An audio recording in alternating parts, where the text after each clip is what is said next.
Title और thumbnail देखकर आप समझ गए होंगे कि हमने कैसे एटीट्यूड करना है। और एटीट्यूड का मतलब ये हरगिज़ नहीं कि आपने गरूर में आना है, तकब्बुर में आकर ना दूसरों को ना नीचा दिखाना है, ना ऐसा बिल्कुल भी नहीं करना। एटीट्यूड मेरे कहने का मकसद यही है कि आप इतना पुरकशिश बने, आप अपने आप पर इतना काम करें कि आप जो लिबास पहने अगला कहे कि इस पर कितना जचता है, बेशक वो सिंपल हो। आप ऐसे बात करें कि अगला कहे कि इस बंदे में कितना कॉन्फिडेंस है, काश मेरे अंदर भी होती। और जब आप कुछ एक्शन करे, कोई काम करे, तो अगला जो है ना आपकी तारीफ़ के बगैर रह ही नहीं सके।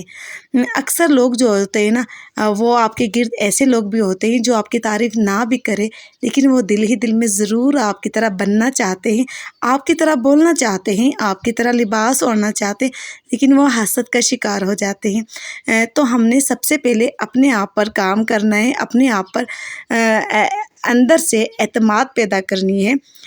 जब तक हम अपने आप को रिस्पेक्ट नहीं देंगे, हम अपने सेल्फ रिस्पेक्ट पर काम नहीं करेंगे, तो याद रखना दुनिया वाले आपको कभी भी इज़्ज़त नहीं देंगे, आप जब तक खुद को इज़्ज़त ना दें।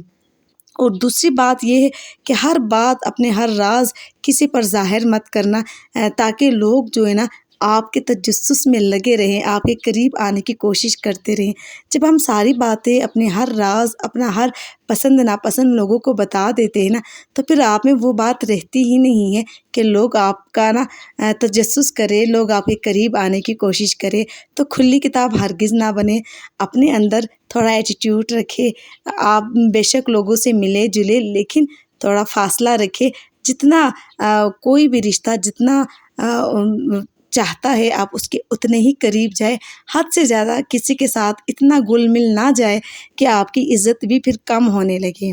आप अपनी आप को इज़्ज़त दें, आप अपने आप पर जो है ना काम करें और अपने आप को सबसे बेहतर बनाने की, और ये भी सोचें कि आप सबसे अलग हैं। जब हम ये समझने लगते हैं ना कि हम सबसे बेस्ट है, सबसे अलग है, तो वाकई फिर हमारे अंदर कॉन्फिडेंस आ जाती है। तो उम्मीद करती हूँ मेरा व्लॉग आपको पसंद आया होगा, और अगर व्लॉग पसंद आते हैं तो सब्सक्राइब और लाइक करना हरगिज़ भी मत भूलिए, ताकि आपको ऐसी वीडियो मिलती रहे।